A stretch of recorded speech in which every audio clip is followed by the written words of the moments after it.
परिक्रमा के 29वां दिन ब्रह्मांड घाट से रावल, श्रीमती राधा रानी की जय। रावल में पहुंचते हैं। ठीक है, ज्यादा समय नहीं लेंगे, सीधा बढ़ी। यस, आगे बढ़ी। हरे कृष्णा प्रभु जी। 29वां दिन ब्रह्मांड घाट से रावल।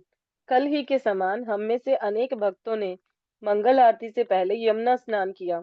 यमुना में प्रातःकालीन स्नान आध्यात्मिक एवं शारीरिक दृष्टि से शक्ति प्रदान करने वाला अनुभव है।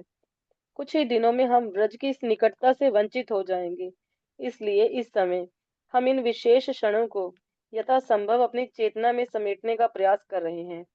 यहाँ से जाने के बाद ये अनुभव हमारी स्मृति का पोषण करेंगे। तुलसी कीर्तन के बाद घोषणाएं हुई। आज भूगर्भ गोस्वामी श्रीला लोकनाथ गोस्वामी के घनिष्ठ मित्र तथा श्री काशीश्वर पंडित का तिरुभाव दिवस है। हमने श्रीला भूगर्भ गोस्वामी की जय, श्री काशीश्वर पंडित की जय कहकर अंतःकरण से इन महान वैष्णव संतों का जय घोष किया। परस्पर चर्चाएं करते हुए भक्तगण अदरक की गर्म चाय पी रहे हैं। हमने पड़ाव के बाहर अपना सामान रख दिया और प्रातः 6 बजे ब्रह्मांड घाट से निकलकर यमुना तट के साथ साथ उत्तर की ओर चलने लगे। आज का गंतव्य है श्रीमती राधा रानी का जन्म स्थान रावल, परंतु बीच में हम गोकुल ठहरे। यहाँ भगवान के जन्म एवं उनकी बाल्य लीलाओं से संबंधित अनेक स्थान हैं। गोकुल ब्रह्मांड घाट से लगभग आधा किलोमीटर दूर है और वास्तव में ये दोनों स्थान नंद भवन के आंगन का ही हिस्सा थे।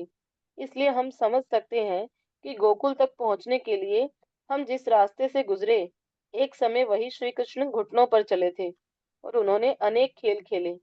हम पहले ही बता चुके हैं कि नंद महाराज और गोकुलवासी श्री कृष्ण के 3 वर्ष एवं 4 महीने के होने तक ही गोकुल में रहे।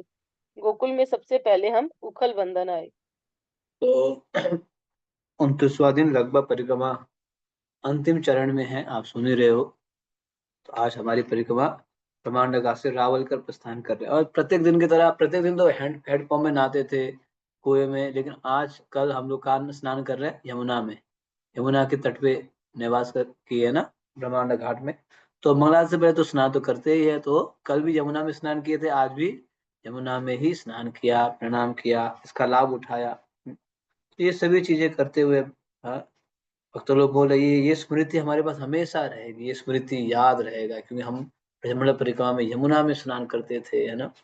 आज भक्त लोग फोन कर रहे थे, प्रभु जी दुख लग रहा है, परिक्रमा कल कल हम लोग छूट जाएंगे। कल तो जब बस से वृंदावन चले जाएंगे, तो उसके बाद अपने अपने स्थान में जाना है। तो आज भक्त लोग बहुत दुखी है, बहुत फेयरवेल पार्टी कर रहा है, फेयरवेल पार्टी हो रहा है ना, बहुत दुखी है। तो ये सभी चल रहा है। आज विशेष तिथि क्या है, भूगर्भ गोस्वामी और काशेश्वर पंडित, इनका भी तिरुभाव दिवस, डिसअपीयरेंस डे है, तो आचार्यों का ये भी महान तिथि है। तो इन सबको बनाते हुए हम भगवान के प्रांगण में है, आंगन में है। ब्रह्मांड घाट और गोकुल ज्यादा दूर नहीं है, आधा 1 किलोमीटर दूरी में ही है। तो सभी भगवान श्री कृष्ण जो है खेला करते थे, नंद बाबा का घर का जो है आंगन है। ठीक है, तो हम अभी गोकुल कर आगे बढ़ेंगे, उखल बंधन सुनेंगे। यस। उखल बंधन। यमला अर्जुन भंजन तीर्थ। यहाँ यशोदा माता ने कृष्ण को उखल से बांधा था और कृष्ण ने इसका बहुत आनंद लिया। ये पवित्र स्थान यमला अर्जुन भंजन तीर्थ कहलाता है। पिछले 1 महीने से हम प्रतिदिन भगवान दामोदर की आराधना कर रहे हैं और अब हम ठीक उसी स्थान पर पहुंचे हैं जहां वह लीला हुई थी। हम सब उस स्थान पर दामोदर लीला के प्रति चिन्ह रूप रखे पत्थर के एक उखल के चारों ओर एकत्र हो गए। कुछ भक्त पूरी परिक्रमा के दौरान अपने साथ घी की बाती लेकर चल रहे थे। कार्तिक महात्म्य का पालन करते हुए वे मार्ग में आने वाले विभिन्न विग्रहों को दीप अर्पित करते और चूंकि दीप अर्पित करने के संदर्भ में उखल बंधन स्थान का हमारे लिए एक विशेष महत्व है, इसलिए इन भक्तों ने अपने दीप प्रज्वलित किए और भक्ति भाव से दामोदर अष्टक गाते हुए यशोदा के उखल की आरती करने लगे। हम विचार करने लगे कि एक समय यहीं यहीं कहीं निकट विशाल यमलार्जुन वृक्ष भी खड़े होंगे। परिक्रमा व्यवस्थापन ने यहाँ हम सबके लिए ताजे माखन से भरा एक विशाल पात्र लाकर रखा हुआ है। ये बाजार के पैकेटों में मिलने वाले नमकीन माखन नहीं, अपितु आज प्रातः काल गोकुल वासिनियों द्वारा मथा गया अत्यंत स्वादिष्ट माखन है। भरत प्रभु बचा हुआ माखन दबोचकर भाग खड़े हुए और कुछ भक्त माखन चोर कहते हुए उनके पीछे दौड़ पड़े। परंतु वास्तव में किसी को बुरा नहीं लगा। श्री कृष्ण की लीलाओं में बंदरों के समान हमने पूर्ण तृप्त होकर आज माखन खाया। कि वो देखा तो आज उसी स्थान पे पहुंचे जहाँ जो एक महीना हम दामोदर अष्टकम गाते हैं ना, नमामीश्वरं सच्चित् आनंद रूपम रसत्कुण्डलं गोकुले व्रजमानम् यशोदाभियोलोकलादवमानम् परामृष्टमत्यन्ततो धृतगोप्या। आप लोग अलग अलग स्थान पे है ना, कोई कोई जो है दिल्ली में है, तो कोई गुजरात में है, तो कोई महाराष्ट्र में है, तो कोई विदेश में है। तो आप लोग इस अष्टकम गाते हैं और स्मरण करते हैं, लेकिन आज तो हमारी परिक्रमा उसी स्थान पे पहुंची है जहाँ पूरे विश्व को लोग स्मरण करते हैं। गोकुल धाम की जय, उसी स्थान पे पहुंच चुके हैं हम लोग। और साथ साथ भक्त लोग क्या करते हैं, हर कई सारे भक्त होते हैं बाती लेके चलते हैं, दिया बाती, है ना, तो लेके चलते हैं। तो जहां भी कुंड सरोवर बिक रहा आते तुरंत फट से निकाला बैग से आरती करने लगते हैं। तो हर जगह कर रहे तो यहाँ क्यों नहीं करेंगे, है ना। तो इस प्रकार से कर रहे हैं, यहाँ पे आरती भी कर रहे हैं कई सारे भक्त। और कई सारे ब्रजवासी भक्त उनको जो वहाँ पे परिक्रमा के मैनेजमेंट वाले मकान रखा है वहाँ पे। कुछ भक्त मकान प्रसाद भी दे रहे हैं, कुछ भक्त वो सारे मकान उठा के ले जा रहे हैं चोरी किया जा रहा है। ये भी सब लीलाएं चल रहे हैं यहाँ पे। तो मुख्य बात यह है कि आप उसी स्थान पे पहुंचे। तो यहाँ भक्त लोग पूछ रहे हैं कि प्रभु जी ये जो ओरिजिनल उखल बंधन है क्या, जो अभी हम दर्शन कर रहे हैं। देखो 5,000 साल बीत गया है, वहां पे प्राचीन जो है भगवान का घर बताया गया, घर, घर प्राचीन है। इसको भी कुछ कुछ लोग प्राचीन बोलते हैं, तो वहाँ के ब्रजवासी बोलते हैं ये भी प्राचीन ही है ना। ये मुख्य रूप से प्राचीन क्या है, भगवान का घर प्राचीन है। भगवान का घर जो है वहाँ का प्राचीन है। तो अब हम लोग जो है आगे बढ़ेंगे, इसी जो है उखल बंधन के सामने एक गौशाला है, तो गौशाला के बारे में पढ़ेंगे। यस। नंद महाराज गौशाला। सड़क के उस पार एक पहाड़ी के ऊपर एक छोटा सा भवन है। यहाँ नंद महाराज की गौशाला हुआ करती थी, जहाँ गर्ग मुनि ने छिपकर कृष्ण और बलराम का नामकरण संस्कार किया था। वसुदेव के निवेदन पर गर्ग मुनि नंद महाराज के घर आए। उन्हें देखते ही नंद महाराज जान गए कि वे एक महान संत हैं। वे तुरंत अपने आसन से उठे और बड़े आदर सम्मान के साथ मुनि का स्वागत तथा मधुर वाणी में उनका गुणगान किया। तब नंद महाराज ने उनसे अपने पुत्रों का नामकरण संस्कार करने के लिए कहा, परंतु गर्ग मुनि ने एक आपत्ति उठाई। उन्होंने कहा कि सब जानते हैं कि वे यदु वंश के पुरोहित हैं। यदि वे कृष्ण बलराम के लिए संस्कार संपन्न करते हैं, तो कंस जान जाएगा कि ये दोनों बालक देवकी के पुत्र हैं और इस प्रकार वह इन्हें मारने का प्रयास करेगा। तथापि नंद महाराज नहीं चाहते थे कि उनके पुत्र इस संस्कार से वंचित रहें। इसलिए उन्होंने नम्रता पूर्वक गर्ग मुनि से निवेदन किया कि वे नंद महाराज की गौशाला में चुपके से ये संस्कार कर दें। यहाँ यहाँ तक कि नंद ने अपने बंधु बांधवों को भी इसकी जानकारी नहीं दी, और तब गर्ग मुनि ने वह कार्य किया जिसके लिए उन्हें यहाँ भेजा गया था। गर्ग मुनि बोले, रोहिणी का ये पुत्र अपने दिव्य गुणों द्वारा सारे संबंधियों एवं मित्रों को आनंद प्रदान करेगा, इसलिए ये राम कहलाएगा। और चूंकि ये असाधारण बल का प्रदर्शन करेगा, ये बल के नाम से भी पुकारा जाएगा। इतना ही नहीं, चूंकि इसने वसुदेव एवं नंद महाराज के दो परिवारों को एक साथ मिलाया है, इसलिए ये संकर्षण भी कहलाएगा। तुम्हारा पुत्र कृष्ण प्रत्येक युग में अवतार लेता है। पूर्व युगों में उसने श्वेत, रक्त तथा पीत ये तीन वर्ण धारण करके अवतार लिया था, और अब ये श्याम वर्ण लेकर प्रकट हुआ है। अनेक कारणों से तुम्हारा ये सुंदर पुत्र पूर्व में कई बार वसुदेव के पुत्र रूप में भी प्रकट हुआ है। इसलिए विद्वान जन इस बालक को वासुदेव भी कहते हैं। तुम्हारे इस पुत्र के दिव्य गुणों एवं कार्यों के आधार पर अनेक रूप एवं नाम हैं। वे सब मुझे ज्ञात हैं, परंतु सामान्य लोग उन्हें नहीं समझते। तो देखा ये जो है नंद महाराज की गौशाला। बताओ, नंद महाराज का गौशाला बहुत बड़ा होगा ना। 9 लाख तो गाय है, भैंस वगैरह भी रहता है, बकरी भी है। तो अब बताओ वो स्थान हमारी कल्पना से परे है। 9 लाख गाय रखने के लिए कितनी बड़ी गौशाला जरूरत पड़ती होगी, थोड़ा आप अनुमान लगा सकते हैं। तो उस गौशाला में चुपके से क्या हो रहा है, नामकरण संस्कार। नंद महाराज ने, सॉरी, वसुदेव, हाँ यस, हाँ? नंद महाराज ने क्या किया, गर्गाचार्य को आमंत्रित किया, गर्गाचार्य को। अब आइए, क्योंकि ये पुरोहित थे, बहुत बड़े पंडित थे, तो उन जानते थे, तो उन्होंने उनको आमंत्रित किया। किसके लिए, नामकरण के लिए। तो गर्गाचार्य ने ये बात बताया कि आप किसी को मत बताना ये बात, क्योंकि और वहां पे कोई ज्यादा लोग नहीं होना चाहिए, बिल्कुल कम लोग होना चाहिए। गौशाला में नामकरण कहाँ करेंगे, गौशाला में करेंगे, घर में नहीं। बिल्कुल एक, है ना, गुप्त स्थान में करेंगे, किसी को जानकारी होनी नहीं चाहिए। क्योंकि अगर जानकारी हो गया तो कंस क्या करेगा, अत्याचार मचाएगा। तो इसीलिए नंदा महाराज की गौशाला में गर्गाचार्य द्वारा कृष्ण बलराम का नामकरण। सिर्फ वहां कौन है, 2-3 लोग ही है। नंद बाबा, यशोदा मैया, रोहिणी मैया, गर्गाचार्य और कृष्ण बलराम, 6 लोग है बस। देखो ये पिक्चर में भी 6 लोग हैं, कितने सुंदर है ना कृष्ण बलराम, दोनों बैठे हैं। और इनके अभी नामकरण होने वाला है।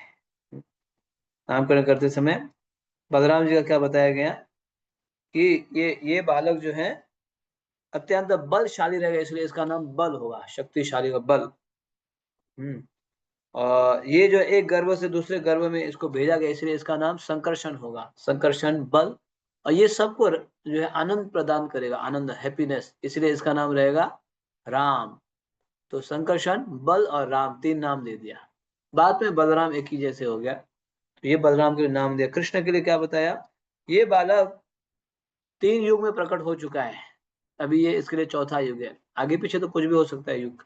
तो पहले ये जो है श्वेत सफेद युग में स्थित, सत्य युग में आए। त्रेता युग में देखो, यहाँ त्रेता युग में रक्त बताया गया है। भागवतम में हम लोग प्रभु राम के वर्णन हरा, हरे कलर का बोलते हैं ना, लेकिन यहाँ भागवतम में रक्त बताया गया है। श्वेत, रक्त तथा पीत। पीत मतलब कलयुग में ये पीत वर्ण, इदानी मतलब इस युग में, मतलब द्वापर युग में ये श्याम वर्ण का होगा। तो देखो, आप अभी कंफ्यूज होने की जरूरत नहीं है। अच्छा प्रभु जी, कई सारी जगह तो त्रेता युग में भगवान राम हरे रंग के हैं, यहाँ तो लाल रंग के हैं, है ना, क्योंकि ये अलग अलग कल्प भेद हो सकता है। हाँ? जैसे वरा वरा भगवान है ना, उनके भी भागवत में 2-3 रंग बताए गए। आपने सुना होगा ये बात, भागवत में 2-3 रंग बताया गया। तो इसी तरह यहाँ पे भी 2-3 रंग हो सकते हैं, प्रभु राम भी अलग अलग युग में अलग अलग रंग में आ सकते हैं, ये बात नोट कर लेना। तो इस प्रकार से कृष्ण बलराम का यहाँ पे नामकरण हुआ, बहुत ही विशेष स्थान है, थोड़े से पहाड़ी के ऊपर है, उखल बंधन के सामने ही है। ठीक है, आगे बढ़ते हैं। सप्त समुद्र कूप। सप्त समुद्र कूप। गौशाला के ठीक पीछे हमें नंद महाराज का कुआं दिखाई दिया, जो सप्त समुद्र कूप कहलाता है। इस कुएं में ब्रह्मांड के 7 समुद्रों का जल है।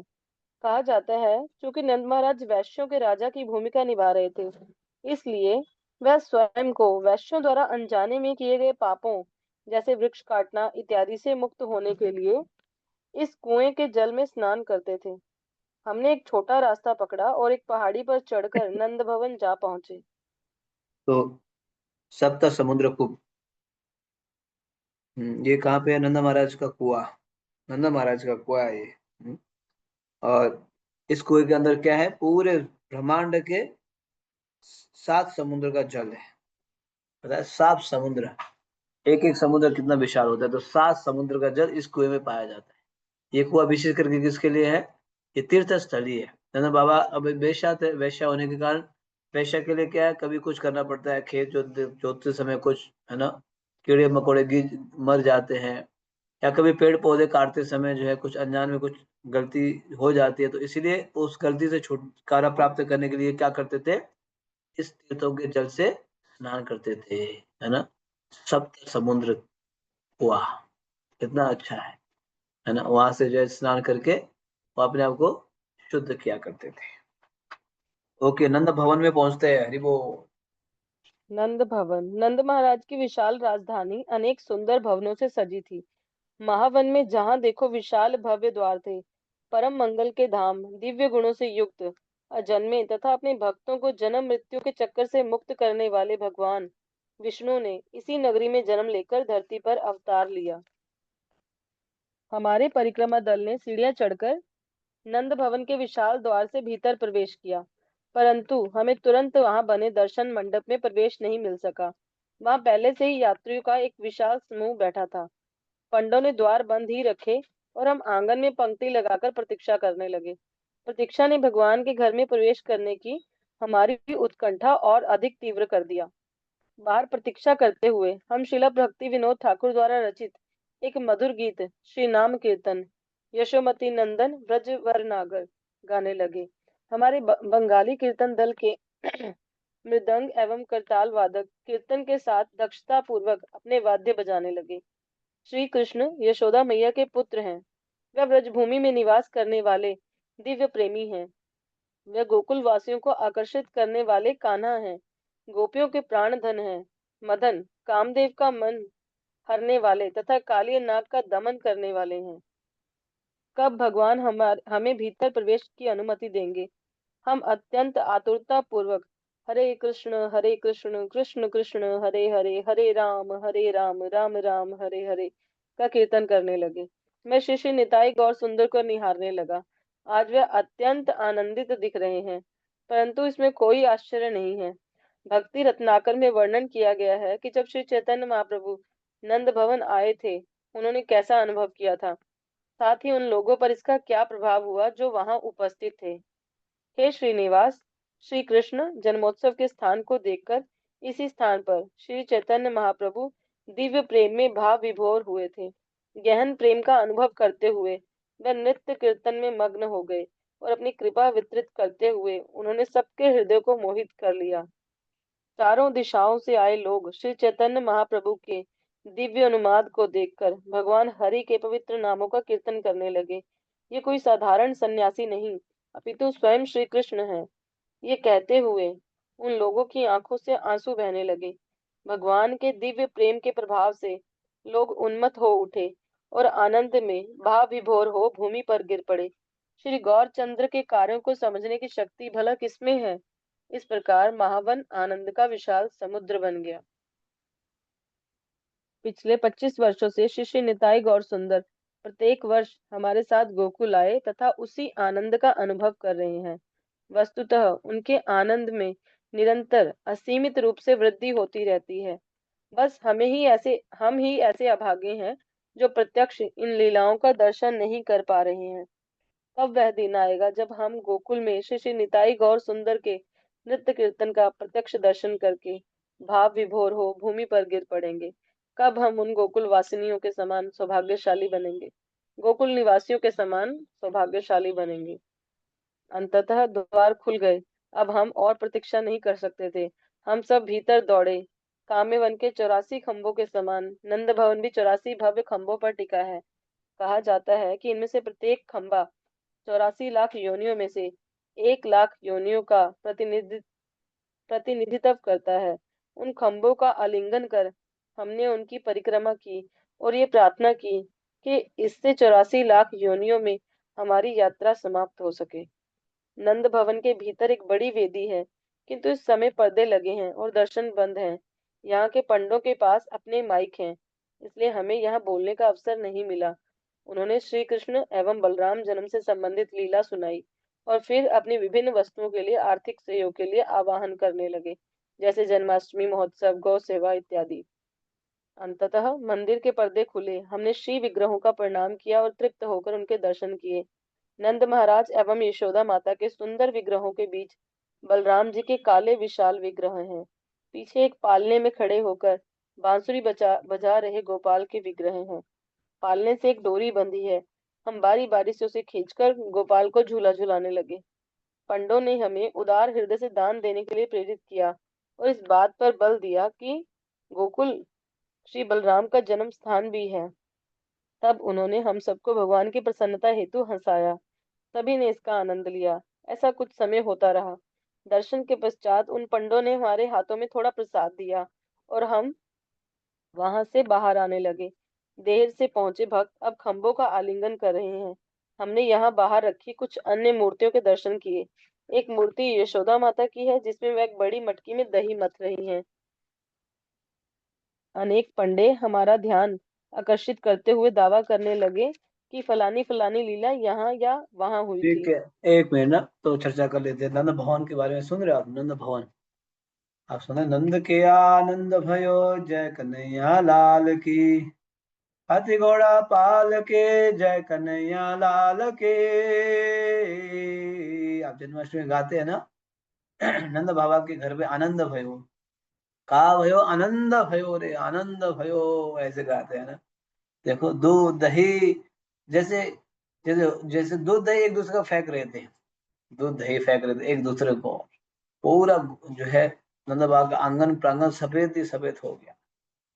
आजकल तो खाने पीने के लिए नहीं होता है दूध दही। उस समय तो फेंका जाता था दूध दही, लुटाया जाता था। तो नंद भवन, ये जो है नंद बाबा का क्या है, नंद महाराज जी का विशाल राजधानी, राजधानी है। पूरे ब्रज के राजा थे नंद बाबा, लेकिन नंद भवन उनका राजधानी है, कैपिटल, कैपिटल है ना, कैपिटल ऑफ ब्रज। वहां रह के वो जो है सारे कार्य किया करते थे, नंद महाराज। तो वहां पे आज हम नंद भवन में पहुंच गए। आप ऐसे गए हैं भक्त लोग नंद भवन? कई सारे गए हैं ना भक्त लोग। तो आज भी वो घर है, आज भी वो घर अभी चर्चा कर रहे हैं। जब हम जाते हैं तो सबको तुरंत अंदर एंट्री नहीं मिलता है, आपको लाइन लगाना पड़ता है, लाइन लगा बैठना पड़ता है, कुछ देर कीर्तन करो, वहां बैठो, और फिर जाके घर के अंदर प्रवेश, प्रतीक्षा करना पड़ता है। जब प्रतीक्षा करते हमारे भक्त लोग कीर्तन करने लगे, जय सचिनंदन, जय सचिनंदन, जय सचिनंदन गौर हरि, इस प्रकार से कीर्तन कर रहे हैं वहाँ। कई सारे भजन भी गा रहे हैं। यशोमती नंदन ब्रज बर नागर, गोकुल रंजन कान, ब्रज जन पालन सुर कुल नासन, नंद गोदन रखवाला, गोविंद माधव नवनिध तस्कर, सुंदर नंद गोपाल, इस प्रकार से भजन गा रहे। हम्म। अभी तो भीतर प्रवेश नहीं हुआ है, सब पीछे बाहर लाइट में खड़े हैं, कीर्तन कर रहे हैं ना। फिर साथ साथ चैतन्य महाप्रभु, निताई गौर सुंदर भी तो साथ में है। चैतन्य महाप्रभु भी गोकुल आए थे, चैतन्य महाप्रभु भी जब परिक्रमा कर रहे थे ना 12 वनों की, चैतन्य महाप्रभु गोकुल आए थे। भक्त लोग याद कर रहे हैं कि महाप्रभु भी आए थे हमारे साथ भी। तो निताई गौर सुंदर है पिछले 25 सालों से, उस समय 25 साल, अभी कितना हो गया, 40 साल नेक्स्ट ईयर। तो मतलब उस समय 25 साल में ये पुस्तक लिखा गया था, 25, 35, ये पुस्तक में लगभग 15 साल होने वाला है ना। इसका मतलब आप समझ रहे हो, 12-15 साल होने वाला है। तो वहां पे जो है निताई गौर सुंदर भी है, सभी प्रतीक्षा कर रहे हैं। ये महावन में आता है, अंतिम वन है महावन, गोकुल महावन में आता है। तो प्रतीक्षा करते करते, कीर्तन करते करते अंत तक तो क्या हो गया, मंदिर का जो है अंदर हमें प्रवेश मिला। फिर भगवान का पट खोल गया, हरि वो। वहां के पंडित लोग बहुत टाइट रखते हैं पट खोलने के लिए। पहले हंसो, ताली बजाओ, हा हा हा करो, है ना, ये सब करना पड़ता है। ऐसे दर्शन नहीं होता है, क्योंकि गोकुल आगे कोई दुखी होके नहीं जाना चाहिए, गोकुल हंस के जाना चाहिए, है ना। भगवान के घर आए तो हंस के जाना चाहिए। तो ये सब करके पट खोल गया। तो वहाँ पट पे कौन कौन थे दर्शन में? नंद बाबा थे, यशोदा मैया है, भगवान श्री कृष्ण है, गोपाल जी है।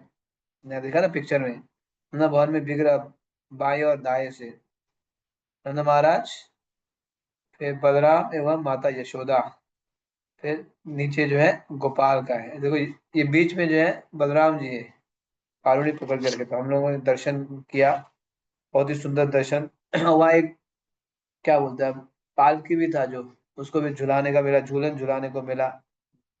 और उसके बाद दर्शन के बाद ये देख रहे हो खम्भे, ये ओरिजिनल जिस घर में भगवान रहे थे वही घर है। 84 खम्भा, सभी भक्त क्या करने लगे, उस खम्भों को आलिंगन, गाढ़ आलिंगन करने लगे, गाढ़ डीप एम्ब्रेस, है ना, एम्ब्रेस करने लगे। देखो ये कितना जो है, ये खम्भे जो है स्मूथ हो गया, है ना, बहुत स्मूथ हो गया। लेकिन विशेष बात ये है, आप काउंट करेंगे ना आपको 84 कभी नहीं मिलेगा। है 84 खम्भा, लेकिन काउंट कर ही नहीं सकते, कि जितना भी काउंट करो एक दो ज्यादा, एक दो कम मिलेगा, ऐसे होता है। पता नहीं क्या लीला है ये वहां पे। तो ये सभी भक्तों ने भगवान के घर पे पहुंच गए। हाँ, लोग तो बोलते हैं, कहाँ है भगवान? अरे भगवान, ये भगवान का घर भी है, भगवान का घर तक आप देख सकते हैं। ठीक है, आगे बढ़िए।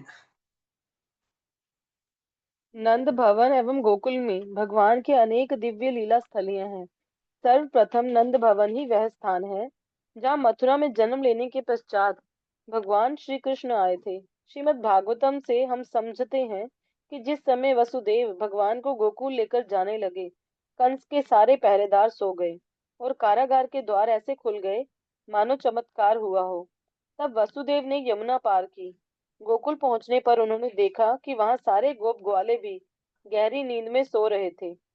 वसुदेव ने सावधानी पूर्वक कृष्ण को माता यशोदा के पास बिस्तर पर सुला दिया और उनकी नवजात पुत्री को उठाकर कंस के कारागार लौट आए।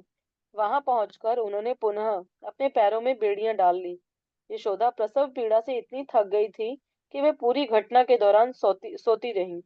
उन्हें इस बात का भान भी नहीं था कि उनकी नवजात संतान पुत्र है या पुत्री, अथवा किसी ने बाहर से आकर उसकी संतान को बदल लिया है। श्रीमद् भागवतम के तात्पर्य में शिला प्रभुपाद शिला विश्वनाथ चक्रवर्ती ठाकुर को उद्धृत करते हुए इस जगत में श्री कृष्ण जन्म से संबंधित एक अन्य गुह्यम तथ्य उजागर करते हैं। जन्माष्टमी के दिन अर्धरात्रि के समय कंस के कारागार में भगवान अपने चतुर्भुज रूप में वसुदेव देवकी के सम्मुख प्रकट हुए। उसी समय गोकुल में माता यशोदा ने भी एक संतान को जन्म दिया। ये शिशु स्वयं भगवान श्री कृष्ण थे, जबकि कंस के कारागार में प्रकट होने वाले भगवान श्री कृष्ण के चतुर्भुज विष्णु रूप थे। इसलिए हमारे पूर्ववर्ती आचार्य कहते हैं कि कृष्ण का जन्म मथुरा में नहीं अपितु गोकुल में हुआ। श्रील जीव गोस्वामी उल्लेख करते हैं कि पहले जब नंद एवं यशोदा की पुत्र प्राप्ति की इच्छा पूरी हुई थी, उस समय नंद महाराज के हृदय से यशोदा माता के हृदय में ये स्थानांतरण हुआ था। वह स्थानांतरण एक संतान का नहीं वरन दो संतानों का हुआ था। वह थे भगवान श्री कृष्ण एवं योग माया। मथुरा में कृष्ण जन्म के पश्चात महत्वपूर्ण क्षण वह आया जब कंस के भय से देवकी ने भगवान को उनके चतुर्भुज रूप का संवरण करने के लिए कहा। उसके बाद क्या हुआ, जीव गोस्वामी इसका वर्णन करते हैं। जब देवकी ने क्रूर कंस के भय के कारण ये इच्छा की कि कृष्ण अपने चतुर्भुज रूप को छिपा लें और उनकी इच्छा पूरी करने के लिए कृष्ण द्विभुज रूप लेकर कारागार में प्रकट हुए। उसी समय गोकुल में श्री कृष्ण ने योगमाया के साथ यशोदा के गर्भ से भी जन्म लिया था। वह द्विभुज रूप यशोदा से देवकी के पास आया और चतुर्भुज रूप में विलीन हो गया। ये कैसे हुआ? योग माया निराकार रूप में यशोदा के गर्भ में रही और कृष्ण की वाहिका बनी। जिस प्रकार वायु नील कमल में बहती है, वह निराकार योग माया यशोदा के पुत्र को बिना किसी के दिखे मथुरा ले आई। जब यशोदा नंदन कृष्ण कंस के कारागार में पहुंचे तो चतुर्भुज देवकी नंदन उनमें समा गया। जन्म के समय यशोदा के गर्भ में स्थित योग माया ने यशोदा को प्रसव पीड़ा के कारण मूर्छित कर दिया। तब योग माया बाहर प्रकट होकर बिस्तर पर सो गई। शेष कथा का वर्णन हो चुका है। वसुदेव मूल द्विभुज कृष्ण को गोकुल लाए और शिशु को योग माया से बदलकर कंस के कारागार लौट इस आए। पर चर्चा कर लेते हैं। तो कई विस्तार लीला दिया गया है ना। तो गोकुल में क्या है, गोकुल में भगवान की अनेक सारी लीलाएं हुई है। तो उनमें से सबसे सबसे जो है प्रथम लीला जन्म लीला के बारे में बता रहे हैं, है ना। तो जब भगवान का जन्म जो है दो स्थान पे हुआ है, भगवान का जन्म, हाँ, दो स्थान पे बताया गया। ध्यान ध्यान दीजिएगा। Living now, living, okay okay, ये आप सर्विसेज कोऑर्डिनेटर। तो भगवान का जन्म दो स्थान पे हुआ है, ध्यान रखिएगा। अभी आपको ये पता है, यानी एक तो मथुरा में, दूसरा गोकुल। उसी सेम समय, सेम टाइम, सेम रात्रि को मथुरा में हो गया देवकी नंदन, वहां पे जन्म लिए वो, शंख चक्र गदा पद्म धारण करके वसुदेव के हृदय में गए, फिर देवकी के हृदय से प्रकट हुए। ठीक उसी समय उधर यशोदा के गर्भ से भी दो संतान, यशोदा के गर्भ से दो संतान हुआ, देखिए जोड़वा, एक पुत्र एक पुत्री, कृष्ण और योगमाया। अब इधर से वसुदेव कृष्ण को लेके मथुरा से जब पहुंचे गोकुल, तो वहां तो यशोदा मैया को तो कुछ भी पता नहीं था, तो पूरा सोए हुई थी, अभी संतान जन्म दी थी, है ना। तो उन्होंने देखा तो वहां तो दो संतान है, वहां इधर से एक तीन हो गए, है ना, दो कृष्ण और एक योग माया। तो फिर इन्होंने क्या किया, वसुदेव जी ने अपने कृष्ण को जो लेके गए थे ना इधर, जो मथुरा से, वही छोड़ दिया, वहां से योग माया को लेके आए। आप समझ रहे बात को, गोकुल से योग माया को लेके आए। अब वहां पे दो कृष्ण मिलके एक ही बन गए, मथुरा कृष्ण और वृंदावन गोकुल कृष्ण मिलके एक ही बन गए। तो बताया गया ये जो है कृष्ण मथुरा वाले चतुर्भुज वाले, लेकिन वो श्याम सुंदर है, मिलके एक ही बन गए। ये जब अलग कब होंगे, जब अक्रूर जी ले जा रहे थे ना वहां भगवान को मथुरा, उस समय अक्रूर घाट में, आपको याद होगा हमने डे 1 में पढ़े थे, उस समय अलग हुए। तो ये अधिकतर लोग नहीं जानते, लेकिन जीव गोस्वामी ऐसे लिखते हैं। इसलिए कृष्ण कभी वृंदावन नहीं छोड़े, है ना। ये बहुत ही गुह्य लीला है, जीव गोस्वामी ऐसे लिखते हैं। तो ये विशेष यहाँ लीला वर्णन किया गया है जीव गोस्वामी के हिसाब से। यस, आगे बढ़िए। गीता में भगवान ने कहा है, जन्म कर्म च मे दिव्यम एवं यो वेति तत्वतः। इस श्लोक का यही तात्पर्य है कि हम श्री कृष्ण के जन्म को यथार्थ समझने का प्रयास करें, और यही बुद्धि का सर्वोत्तम उपयोग है। जो भक्त इन विषयों की गहराई में गोता लगाना चाहते हैं, वह शिला विश्वनाथ चक्रवर्ती ठाकुर द्वारा भागवत के दशम स्कंद पर लिखी टीका सारार्थ दार्शनी सारार्थ दर्शनी तथा शिला जीव गोस्वामी द्वारा लिखी गोपाल चंपू का अध्ययन कर सकते हैं। साथ ही हमें स्मरण रखना चाहिए कि नंद भवन योग माया की भी जन्म स्थली है। अपने अवतरण से पूर्व श्री कृष्ण ने योग माया को व्रजभूमि में जन्म लेने के लिए कहा था। श्री कृष्ण ने योग माया को एक और कार्य सौंपा था, बलराम जी को देवकी के गर्भ से रोहिणी के गर्भ में स्थानांतरित करना।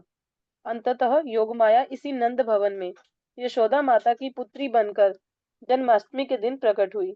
जैसा कि हमने ऊपर कहा है, कृष्ण को जन्म देने के कुछ ही समय पश्चात माता यशोदा ने योगमाया को जन्म दिया, और इस प्रकार योगमाया कृष्णानुजा यानी भगवान की छोटी बहन बनी। वही नंद भवन में कितने वही नंद भवन में कितने धूमधाम एवं हर्षोल्लास के साथ कृष्ण जन्म मनाया गया होगा, हम इसकी केवल कल्पना ही कर सकते हैं। नंदोत्सव नाम से विख्यात ये उत्सव जन्माष्टमी से अगले दिन मनाया जाता है। उस दिन नंद भवन का क्या दृश्य रहा होगा, श्रीमद् भागवतम में हमें इसकी एक झलक प्राप्त होती है। नंद महाराज का निवास व्रजपुर पूरी तरह विविध बंधनवारों एवं पताकाओं से सजाया गया था, और विभिन्न स्थानों पर द्वार नाना प्रकार की पुष्पमालाओं, वस्त्रों तथा आम की पत्तियों से सजे थे। आंगनों, मार्गों के निकट द्वारों तथा घर के कमरों में रखी प्रत्येक वस्तु को अच्छी तरह झाड़ बुहार कर पानी से धोया गया था।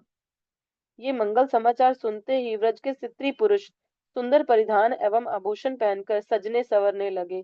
उलसित हृदय से वे नाना उपहार लेकर नंद भवन की ओर चले। रोहिणी देवी सुंदर वस्त्राभूषण पहनकर उत्सव में आई हुई स्त्रियों का स्वागत करती हुई यहाँ वहां आ जा रही थी। गोपियों ने शिशु कृष्ण को आशीर्वाद दिए और उनके दिव्य शरीर पर हल्दी तेल तथा जल का मिश्रण छिड़का। धीरे धीरे उत्सव में आनंद बढ़ने लगा, और गोपगण एक दूसरे पर दही रबड़ी तथा माखन फेंकने लगे।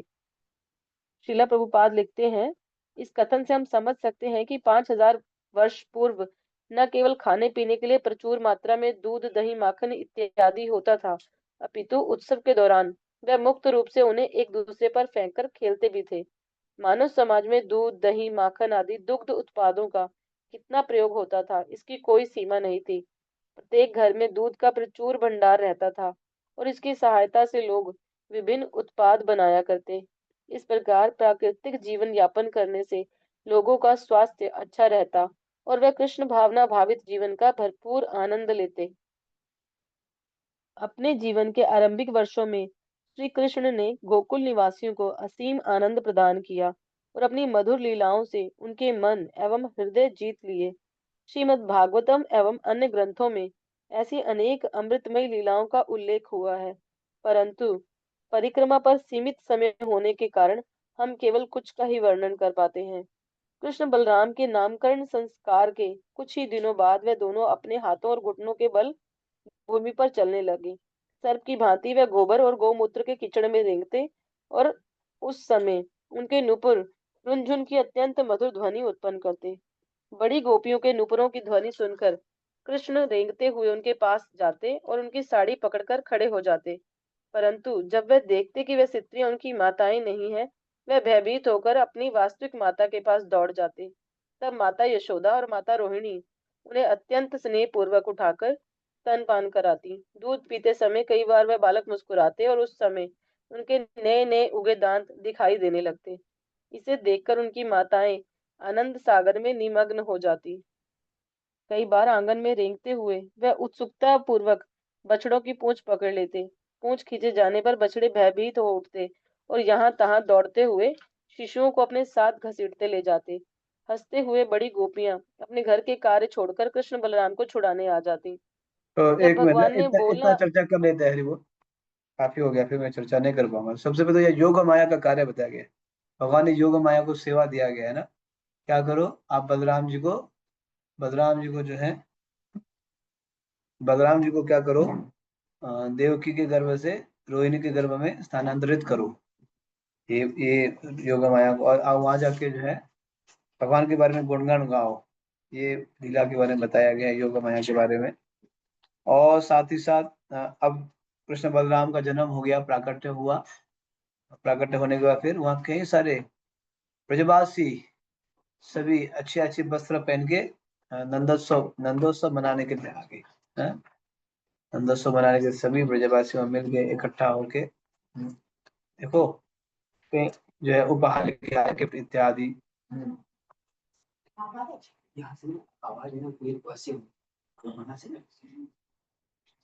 तो ये सब उपहार लेके आए।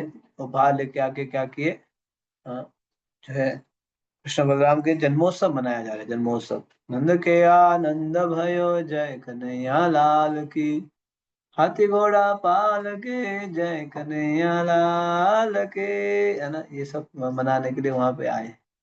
हाँ, नंद बाबा के घर पे जो है आंगन में नंदोत्सव मनाने के लिए, नंदोत्सव। तो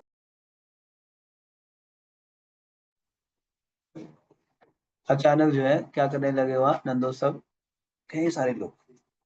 कोई तो दूध दही फेंक रहे हैं ना उधर। ठीक है, वहां पे जो है दूध दही फेंका जा रहा है। उपहार दिया जा रहा है, उपहार। बस, ओके, इट्स ओके। उपहार दिया जा रहा है, देखा आपने। हम्म।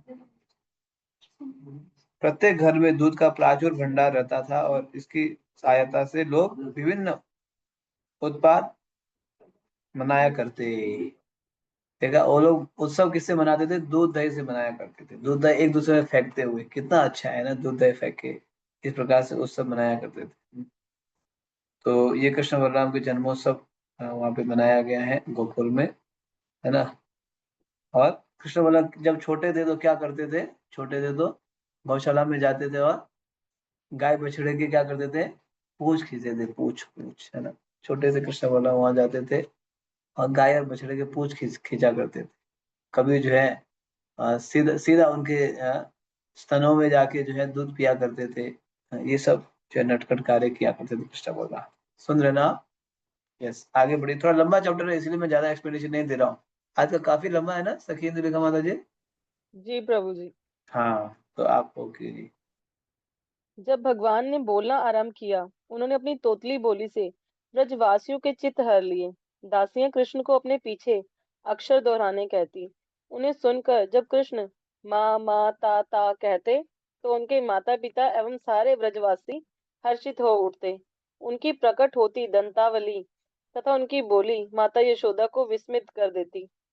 कुछ ही समय में कृष्ण बलराम किसी वस्तु का सहारा लेकर खड़े होने तथा कुछ पग चलना सीख गए, और कुछ दिनों बाद वे अपने बल पर चलने लगे।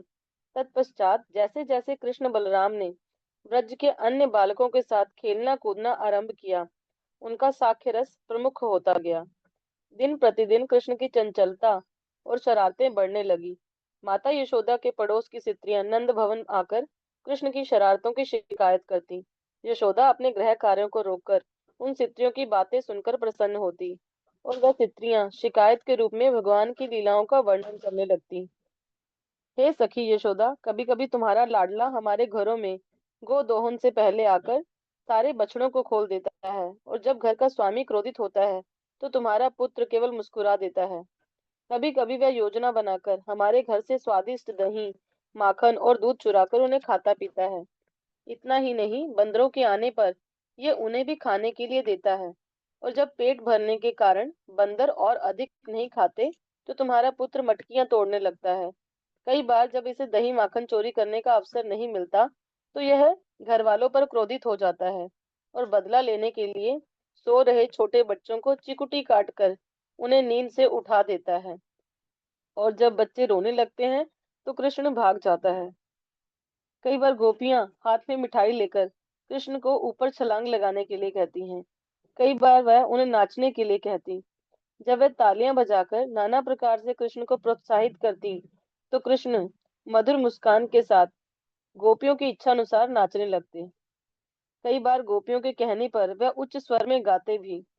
कभी कभी यशोदा माता एवं वरिष्ठ गोपियां कृष्ण को कुछ सामान लाने के लिए भी कहती, जैसे लकड़ी की छोटी तख्ती या खड़ाऊं अथवा लकड़ी का छोटा बर्तन। यदि कृष्ण उसे उठा नहीं पाते, तो उसका स्पर्श करके वहीं खड़े हो जाते। कई बार वे अपनी संबंधियों को आनंद प्रदान करने के लिए अपने शरीर को अपने हाथों से थपथपाकर ये दिखाते कि वे कितने बलवान हैं। कई बार रात्रि समय कृष्ण को सुलाने के लिए माता यशोदा उन्हें भगवान रामचंद्र की कथा सुनाती। परंतु जब कृष्ण ने यह सुना कि रावण वेश बदलकर सीता देवी का अपहरण करने आया, तो कथा का विपरीत प्रभाव होता। उनकी नींद उड़ जाती और वे जोर से पुकारने लगते, हे लक्ष्मण, मेरा धनुष बाण कहाँ है। कई बार यशोदा कृष्ण को नरसिंह देव की कथा सुनाती कि किस प्रकार हिरण्यकशिपु का वध करने के लिए वे खंबे से प्रकट हुए थे। ये सुनकर कृष्ण के मुख कमल पर मुस्कान छा जाती।